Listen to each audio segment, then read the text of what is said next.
दोस्तों, आज मैं सोच रहा था कि क्यों ना हम आगे करें नंबर सिस्टम, हमारा जो चैप्टर चल रहा है, लेकिन मैंने देखा कि कुछ क्वेश्चंस हैं उसमें अभी भी हमको डेफिनेशन की कुछ ज़रूरत पड़ेगी।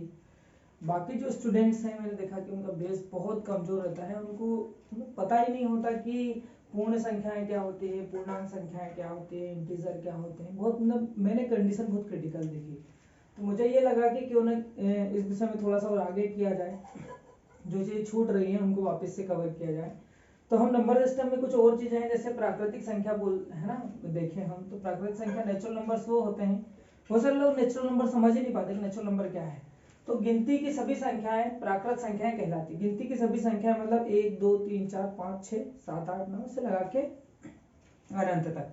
तो अगर हम इसकी बात करें तो यह 1 से प्रारंभ होकर अनंत तक जाती है, और हम जीरो को इसलिए काउंट नहीं करते इसमें क्योंकि जीरो की क्या हुई है, खोज हुई है, इसलिए वो एक प्राकृत संख्या नहीं है। अब अगर हम देखें तो पूर्ण संख्याओं को अगर हम बात करें तो पूर्ण संख्या जो होती है जिनको हम होल नंबर बोलते हैं, प्राकृत संख्याओं के समूह में शून्य को भी शामिल कर लिया जाए, या हम शून्य को भी अगर शामिल कर लेने से जो प्राप्त संख्या को हमको एक समूह प्राप्त होता है, उसे ही पूर्ण संख्या कहते हैं, या वही पूर्ण संख्या कहलाते हैं। जैसे अगर देखें 0 1 2 3 4 5 या इंफिनिटी तक हम जाते हैं, है ना।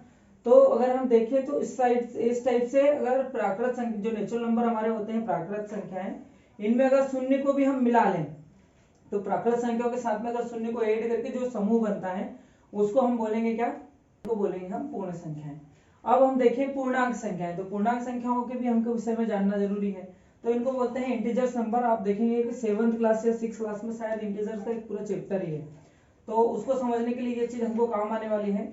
अगर हम देखें तो जब पूर्ण संख्याओं को धनात्मक और ऋणात्मक चिन्ह के साथ व्यक्त किया जाए, मतलब जैसे यहाँ पे धनात्मक संख्या है, ऐसे इससे पहले अपने नंबर लाइन बनाई होगी उसमें ऋणात्मक संख्या थी लेफ्ट साइड में, तो ऋणात्मक और धनात्मक दोनों को जीरो के साथ में अगर हम ऐड कर लें तो वो होती है क्या संख्याएं, वो होती है पूर्णांक संख्याएं, जिनको हम बोलते हैं इंटीजर नंबर। जैसे हम देखिए ये इंफिनिटी तक इधर भी जा रहा है, -3 -2 -1 0 1 2 3, और ऐसे ये भी आगे तक चला जाएगा ऐसे।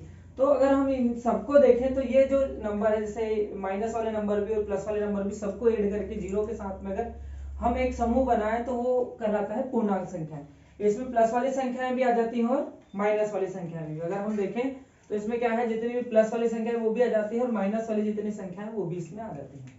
अगर हम बात करें परिमेय संख्याओं की तो रेशनल नंबर्स वे संख्याएं होती हैं जिन्हें P/Q के रूप में लिखा जा सकता है, यानी P/Q यानी किसी भी संख्या के बटे के रूप में उसको हम लिख सकते हैं, उनको बोलते हैं परिमेय संख्या।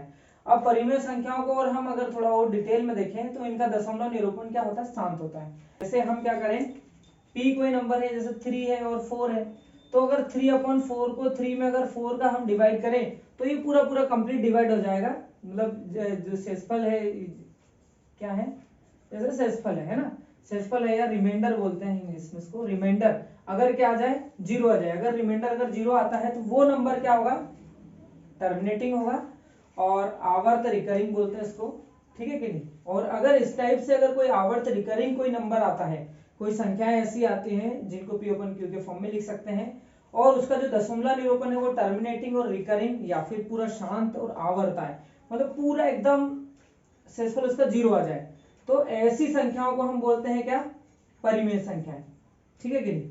तो परिमेय संख्या हो गई है। अभी हम अपरिमेय संख्या के विषय में पढ़ेंगे। तो